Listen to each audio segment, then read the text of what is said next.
പഞ്ചാരക്കൊല്ലിയിൽ വീണ്ടും കടുവയുടെ ആക്രമണം ഉണ്ടായിരിക്കുന്നു. RRT സംഘാംഗത്തിന് നേരെയാണ് ആക്രമണമുണ്ടായത്. ആക്രമണത്തിൽ RRT സംഘാംഗത്തിന് പരിക്കേറ്റു എന്നുള്ള വിവരങ്ങളാണ് വരുന്നത്.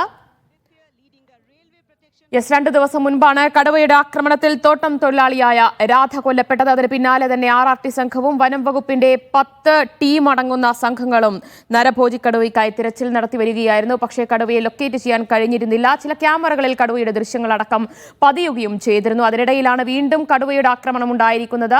RRT സംഘാംഗത്തിന് ആക്രമണത്തിൽ പരിക്കേറ്റു എന്നാണ് വിവരങ്ങൾ.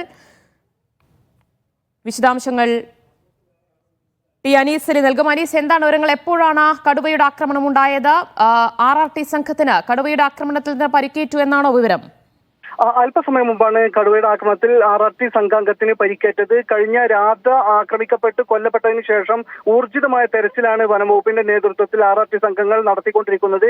കടുവയെ ഏതു വിധേനയും പിടികൂടുക എന്ന ലക്ഷ്യം വെച്ചാണ് പ്രവർത്തനങ്ങൾ നടത്തിക്കൊണ്ടിരിക്കുന്നത്. അതിനിടയിലാണ് ഇന്നിപ്പോൾ RRT സംഘാംഗത്തിന് പരിക്കേറ്റിട്ടുള്ളത്. മന്ത്രി OR കേളു ഇത് ആക്രമിച്ചത് കടുവ തന്നെയാണ് എന്ന് സ്ഥിരീകരിക്കുന്നുണ്ട്. എന്തായാലും ആ പ്രദേശത്തേക്ക് എത്താൻ നമുക്കിപ്പോൾ നിർവാഹമില്ല, അങ്ങോട്ട് നമ്മളെ കടത്തിവിടുന്നില്ല. ഏതായാലും അദ്ദേഹത്തിന്റെ പരിക്ക് ഏതർത്ഥത്തിലുള്ളതാണ്, എത്രമാത്രം ഗുരുതരമാണ് എന്ന് സംബന്ധിച്ച് വിവരങ്ങൾ ലഭ്യമായിട്ടില്ല. നിസ്സാര പരിക്കുകളാണ് എന്നാണ് നമുക്ക് പ്രാഥമികമായി മനസ്സിലാകുന്നത്. ഏതായാലും അദ്ദേഹത്തെ ആശുപത്രിയിലേക്ക് മാറ്റുകയാണ്. കടുവയുടെ ആക്രമണം ഇനി ഒരു മനുഷ്യന് നേരെ കൂടി ഉണ്ടായിരിക്കുന്നു എന്ന അത്യന്തം പ്രകോപനപരമായ, അത്യന്തം ഭീതിജനകമായ ഒരു സ്ഥിതിവിശേഷമാണ് ഇപ്പോൾ ഉണ്ടായിരിക്കുന്നത്. നരഭോജി കടുവയുടെ ആക്രമണം തന്നെയാണ് ഉണ്ടായത് എന്നാണോ വനം വകുപ്പ് കരുതുന്നത്?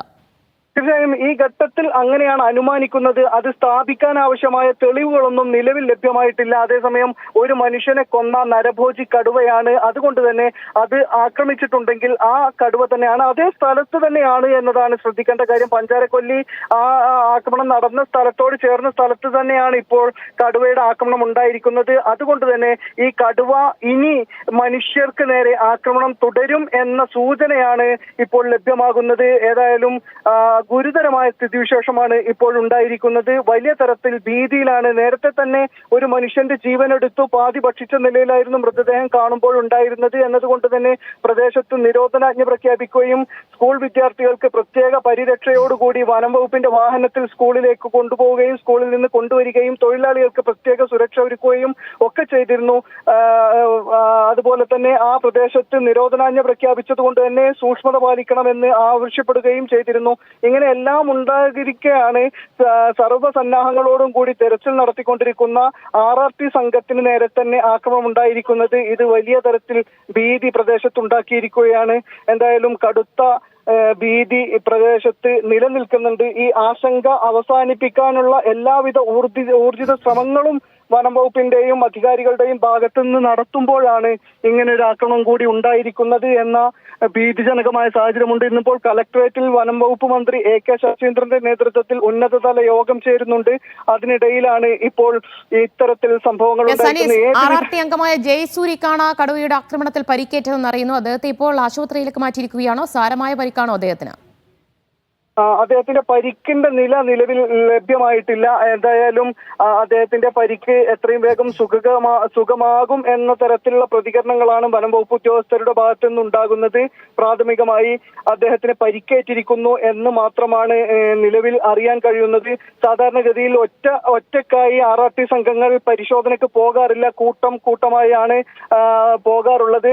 മാത്രവുമല്ല പ്രദേശത്തെ ആളുകളോടും മാധ്യമപ്രവർത്തകരോടും പ്രത്യേക നിർദ്ദേശവുമുണ്ട്, ഒറ്റക്കാരും ഈ വഴി സഞ്ചരിക്കരുത് എന്ന്. അതുകൊണ്ട് തന്നെ അത് നിർദ്ദേശം നൽകുന്ന ആളുകൾ തന്നെ ഒറ്റയ്ക്ക് പോവുക എന്നത് സാധ്യമല്ല, അങ്ങനെ ഉണ്ടാകാറില്ല. അവരെ സംബന്ധിച്ചിടത്തോളം അവർ കൂട്ടായാണ് തെരച്ചിലിന് ഇറങ്ങാറുള്ളത്. അങ്ങനെയാണെങ്കിൽ ആ ഒരു അപകടം വലിയ ഗുരുതരമായിരിക്കില്ല എന്ന് ഈ ഘട്ടത്തിൽ നമുക്ക് പ്രതീക്ഷിക്കാം, അങ്ങനെ ആശ്വസിക്കാം.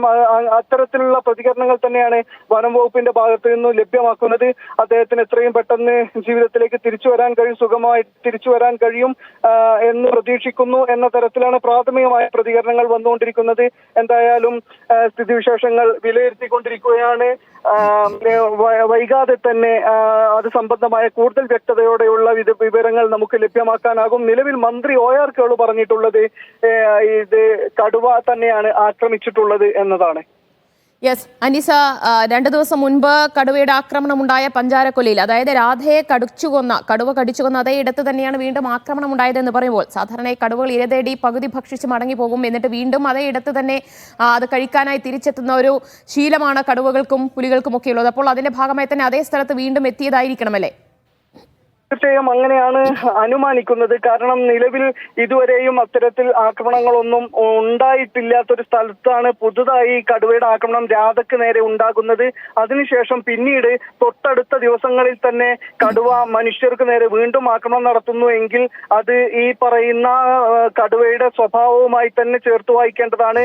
വലിയ തരത്തിൽ ആക്രമണകാരിയായ ഒരു കടുവ, നരഭോജി എന്ന തരത്തിൽ തന്നെ ഐഡന്റിഫൈ ചെയ്യാവുന്ന ഒരു കടുവയാണ്. അതുകൊണ്ട് തന്നെ അതിനെ അർത്ഥത്തിലും വെടിവെച്ച് പിടികൂടുക, ഇനി അതിനെ വെടിവെച്ച് കൊല്ലുക എന്നതുപോലും ഒരു SOP പ്രകാരം പോലും ഒരു തടസ്സമുണ്ടാവുകയില്ല എന്നാണ് മനസ്സിലാകുന്നത്. കാരണം സ്റ്റാൻഡേർഡ് ഓപ്പറേറ്റിംഗ് പ്രൊസീജിയർ അനുസരിച്ച് മനുഷ്യജീവന് ഭീഷണിയാകുന്ന ഒരു കടുവയെ ഇനി മയക്കൊടി വെച്ചോ കൂട് വെച്ചോ പിടികൂടാൻ കാത്തു നിൽക്കേണ്ടതില്ല. അതിനെ കാണുന്ന മാത്രയിൽ വെടിവെച്ച് കൊല്ലുക തന്നെ ചെയ്യാവുന്നതാണ് എന്നാണ് മനസ്സിലാകുന്നത്. കാരണം ജനവാസ കേന്ദ്രത്തിൽ വീണ്ടും ഒരു മനുഷ്യന് നേരെ ആക്രമണം ഉണ്ടായിരിക്കുന്നു, ഒരു മനുഷ്യനെ കടുവ കൊന്നിരിക്കുന്നു, അതിനുശേഷം പിന്നീട് വീണ്ടും ഒരാൾക്ക് നേരെ കടുവയുടെ ആക്രമണം ഉണ്ടായിരിക്കുന്നു. അതായത് എല്ലാ സുരക്ഷയുമുള്ള ഒരു വനപാലകന് നേരെ, RRT സംഘാംഗത്തിന് നേരെ തന്നെ പ്രത്യേക പരിശീലനം ലഭിച്ച, ഈ വിഷയത്തിൽ പ്രത്യേക പരിശീലനം ലഭിച്ചിട്ടുള്ള RRT സംഘത്തിന് നേരെ, ദ്രുതകർമ്മ സേനാംഗത്തിന് നേരെ തന്നെ ഇത്തരത്തിൽ ഒരു ആക്രമണം ഉണ്ടായിരിക്കുന്നു എന്നത് സാമാന്യ ജനത്തിനെ സംബന്ധിച്ചിടത്തോളം അവർക്ക് ആശങ്ക ഒട്ടുമേ അകലാത്ത സാഹചര്യമുണ്ട്. കാരണം അവർക്ക് ഒരു തരത്തിലുള്ള സുരക്ഷയും അവർക്ക് സ്വയം ഒരുക്കാനാവാത്ത സ്ഥിതിയുണ്ട്. അവരെ സംബന്ധിച്ചിടത്തോളം അവരുടെ കയ്യിൽ ആയുധങ്ങളില്ല, മറ്റേതെങ്കിലും തരത്തിൽ സുരക്ഷയില്ല. അവരുടെ നാട്ടിൽ കയറിയാണ് കടുവ ആക്രമിക്കുന്നത് എങ്കിൽ അത് ഭീതിതമായ സാഹചര്യമാണ്. അതുകൊണ്ട് തന്നെ ഈ ഭീഷണി എത്രയും വേഗം അവസാനിപ്പിക്കുക എന്നത് അടിയന്തരാവശ്യമായി മാറിയിരിക്കുന്നു. അതിന് ഇനി SOPയുടെ മറ്റോ തടസ്സങ്ങൾ പറയേണ്ടതില്ല എന്ന ഒരു നിഗമനത്തിലേക്ക് വനം വകുപ്പ് എത്തുമെന്ന് തന്നെയാണ് നമ്മൾ കരുതുന്നത്. കാരണം മനുഷ്യജീവന് മറ്റെല്ലാറ്റിനേക്കാളും വില കൽപ്പിക്കുന്നതാണ് SOPയും. അതുകൊണ്ട് തന്നെ മനുഷ്യജീവന് ഭീഷണിയാകുന്ന ഒരു കടുവ എന്ന് സ്ഥാപിക്കപ്പെട്ടു കഴിഞ്ഞാൽ പിന്നീട് അതിനെ ഈ പറയുന്ന കൂട് വെക്കാനോ മയക്കൊടി വെക്കാനോ കാത്തിരിക്കേണ്ടതില്ല എന്നാണ് മനസ്സിലാകുന്നത്. അങ്ങനെയാണ് പ്രാഥമികമായി നമ്മുടെ വിലയിരുത്തലുള്ളത്. എന്തായാലും ഇനി കടുവയെ കാണുന്ന മാത്രയിൽ തന്നെ വെടിവെച്ച് കൊല്ലാൻ തന്നെ കഴിയും എന്നാണ് നമ്മൾ കരുതുന്നത്. അങ്ങനെയാണെങ്കിൽ ആ ഭീഷണി അവസാനിപ്പിക്കാൻ ആ അവസാന നടപടിയും കൈക്കൊള്ളേണ്ട സ്ഥിതിവിശേഷമാണ്. കാരണം ഇനി ഒരു മനുഷ്യന് നേരെ ആക്രമണം ഉണ്ടാവുക എന്നത് സ്ഫോടനാത്മകമായ സാഹചര്യം ഉണ്ടാക്കും. അത്യന്തം സ്ഫോടനാത്മകമാണ് നിലവിലെ സാഹചര്യങ്ങൾ. കാരണം ആ രാധ എന്ന് പറയുന്ന ഒരാൾ കൊല്ലപ്പെട്ടപ്പോൾ തന്നെ മനുഷ്യർക്ക് നിയന്ത്രിക്കാനാവാത്ത, അധികാരികൾക്ക് നിയന്ത്രിക്കാനാവാത്ത തരത്തിലുള്ള പ്രതിഷേധത്തിനാണ് പ്രദേശത്തെ തൊഴിലാളികളും പ്രദേശവാസികളും സാക്ഷിയായത്. അവർ അത്തരം പ്രതിഷേധങ്ങൾക്കാണ് മുന്നോട്ട് വന്നത്. അതുകൊണ്ട് തന്നെ ഇനി ഒരു തരത്തിൽ എന്തെങ്കിലും തരത്തിൽ ഉണ്ടാവുന്നത് അവർക്ക് സഹിക്കാനാകുന്നതിലും അപ്പുറമായിരിക്കും. ഒരുപക്ഷെ സ്ഥിതി നിയന്ത്രണ വിധേയമായില്ലെങ്കിൽ പോലും അതിൽ അത്ഭുതപ്പെടാനില്ല എന്ന് കരുതേണ്ടി വരും. കാരണം അത്രയധികം പാടുപെട്ടുകൊണ്ടാണ് അധികാരികൾ ഈ ജനക്കൂട്ടത്തെ ഇന്നലെ വൈകിയും ശാന്തരാക്കാൻ ശ്രമിച്ചത്. ADMന്റെ നേതൃത്വത്തിൽ ഇന്നലെ യോഗം ചേർന്നിരുന്നു. അതിൽ പല ഉറപ്പുകളും നൽകിയതിനു ശേഷം മാത്രമാണ്, അതായത് സ്കൂൾ വിദ്യാർത്ഥികൾക്കും തൊഴിലാളികൾക്കും പ്രത്യേക പരിരക്ഷാ വാഹനം വനം വകുപ്പ് ഏർപ്പെടുത്തും തുടങ്ങിയ കാര്യങ്ങളെല്ലാം അറിയിച്ചതിനെ തുടർന്നാണ് ആ പ്രതിഷേധം താൽക്കാലികമായെങ്കിലും ഇന്നലെ രാത്രിയോടുകൂടി, വൈകുന്നേരത്തോടുകൂടി അവസാനിപ്പിച്ചത്.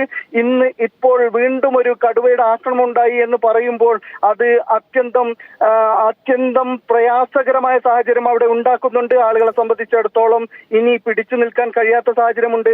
എത്രയും വേഗം കടുവയെ പിടികൂടുക, കടുവയെ വധിക്കുകയോ അല്ലെങ്കിൽ പിടികൂടുകയോ ചെയ്യുക എന്നത് തന്നെയാണ് ഇപ്പോൾ അവരുടെ മുമ്പിലുള്ള വഴി എന്ന് പറയുന്നത്.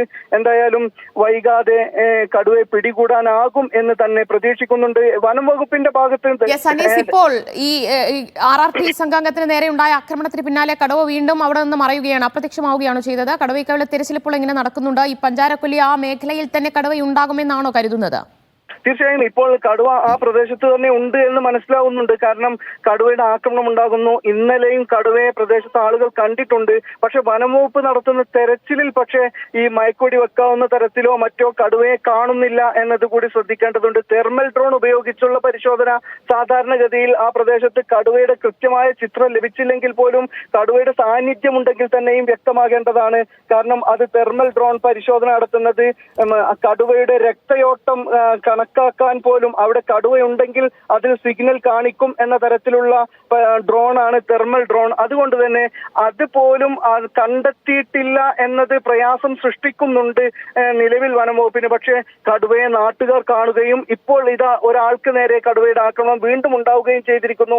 അതുകൊണ്ട് തന്നെ കടുവ കാടുകയറി എന്ന് പ്രതീക്ഷിക്കാനാവില്ല. കാട്ടിലേക്ക് അത് തിരിച്ചു കയറിയിട്ടുണ്ട് എന്നിപ്പോൾ നമുക്ക് വിലയിരുത്താനാവില്ല. ഈ പഞ്ചാരക്കൊല്ലി മേഖലയിൽ തന്നെ കടുവ ഉണ്ട് എന്ന് തന്നെയാണ് മനസ്സിലാകുന്നത്. ഇനി അഥവാ കാട്ടിലേക്ക് അത് കയറിയിട്ടുണ്ടെങ്കിലും തിരിച്ചത് എത്തുന്നു എന്നുകൂടി നമ്മൾ കാണണം. കാടും നാടും തമ്മിൽ വലിയ വേർതിരിവുള്ള ഒരു പ്രദേശമല്ല ഈ പഞ്ചാരക്കൊല്ലി എന്ന് പറയുന്നത്. തൊട്ടടുത്ത് തന്നെയാണ് കാട്. കാട് അവസാനിക്കുന്നിടത്ത് നാട് തുടങ്ങുന്നു എന്ന ഒരവസ്ഥയാണ് അവിടെ ഉള്ളത്. അതുകൊണ്ട് ആ കാട്ടിലേക്ക് അത് കയറി പോയിട്ടുണ്ടെങ്കിൽ പോലും ഒരിക്കൽ മനുഷ്യമാംസം ഭക്ഷിച്ച ഒരു കടുവയാണത് തിരിച്ചു വന്നിരിക്കുന്നു. വീണ്ടും മനുഷ്യന് നേരെ ആക്രമണം ഉണ്ടായിരിക്കുന്നു. അതുകൊണ്ട് തന്നെ ഇത് അത്യന്തം ഗുരുതരമായ സാഹചര്യമാണ് ഉണ്ടാക്കിയിട്ടുള്ളത്. അതിനെ എത്രയും വേഗം പിടികൂടുക എന്നത് തന്നെയാണ് ഇപ്പോൾ വനംവകുപ്പിന്റെ മുമ്പിലുള്ള അടിയന്തര ആവശ്യം എന്ന് പറയുന്നത്. ഇതിൽ ഏതെങ്കിലും തരത്തിൽ അമാന്തം വനംവകുപ്പ് കാണിക്കുന്നു എന്ന് നമുക്ക് ഈ ഘട്ടത്തിൽ പറയാനാവില്ല. അതേസമയം വനംവകുപ്പിന്റെ ഇതുവരെയുള്ള നടപടികളൊന്നും ഫലപ്രാപ്തിയിൽ എത്തിയിട്ടില്ല എന്നത് മാത്രമാണ് വസ്തുത. ഏതായാലും എല്ലാവിധ സംവിധാനങ്ങളും ഉപയോഗിച്ചുകൊണ്ട് കടുവയെ പിടികൂടാനുള്ള ശ്രമങ്ങൾ നടത്തുന്നു. ഇനി എന്തെങ്കിലും തരത്തിൽ ബാക്കിയുണ്ടെങ്കിൽ അതുകൂടി ഇപ്പോൾ ചെയ്യേണ്ട ഘട്ടമായിരിക്കുന്നു. എന്തെങ്കിലും തരത്തിൽ ഇനി വനംവകുപ്പിന് മുന്നോട്ട് ചെയ്യാനുണ്ടോ എന്നത് വ്യക്തമല്ല. ഏതായാലും വനംവകുപ്പ് ഡ്രോൺ ഉപയോഗിച്ചും തെർമൽ ഡ്രോൺ ഉപയോഗിച്ചും കുങ്കിയാനകളെ എത്തിച്ചുമൊക്കെ തെരച്ചിൽ നടത്തുന്നുണ്ട്. അതുപോലെ തന്നെ മയക്കുവെടി വിദഗ്ധരുണ്ട്. അതുപോലെ വെറ്റിനറി സർജന്മാരുടെ നേതൃത്വത്തിൽ ഈ മയക്കുവെടി വിദഗ്ധരുണ്ട്. അതുപോലെ ഷാർപ്പ് ഷൂട്ടർമാർ. അതല്ലാതെ തന്നെ കടുവയെ ആക്രമിച്ച് കൊലപ്പെടുത്താൻ തന്നെ പറ്റുന്ന രീതിയിലുള്ള ഷാർപ്പ് ഷൂട്ടർമാർ ഉണ്ട്. ഏതായാലും അതെല്ലാം ഉണ്ടായിരിക്കെ തന്നെ കടുവയെ പിടികൂടാൻ ഇപ്പോഴും കഴിഞ്ഞിട്ടില്ല എന്നതാണ് അനീസ്, ഇപ്പോൾ ഈ പഞ്ചാരക്കൊല്ലി പോലെയുള്ള ജനവാസ മേഖലകളോട് ചേർന്നുമാണോ തെരച്ചിൽ നടത്തുന്നത്, അതോ വനമേഖലയ്ക്കുള്ളിലേക്ക് ഉൾവനത്തിലേക്കടക്കം RRT സംഘത്തിന്റെയൊക്കെ തെരച്ചിൽ നടക്കുന്നുണ്ടോ? ക്ഷമിക്കണം, ചോദ്യം ആവർത്തിക്കാവോ?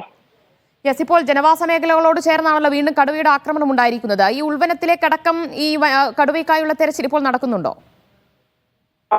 കാട്ടിനകത്ത് കയറിയും തെരച്ചിൽ നടത്തുന്നുണ്ട്. ഉൾവനത്തിലല്ല, അതായത് കാട്ടിനോട് ചേർന്ന പ്രദേശങ്ങളിലും അതുപോലെ കാട് തന്നെ ആയിട്ടുള്ള അതേസമയം ഉൾവനമായിട്ടില്ലാത്ത പ്രദേശങ്ങളിലും വനംവകുപ്പിന്റെ പരിശോധനകൾ നടത്തിക്കൊണ്ടിരിക്കുന്നുണ്ട്.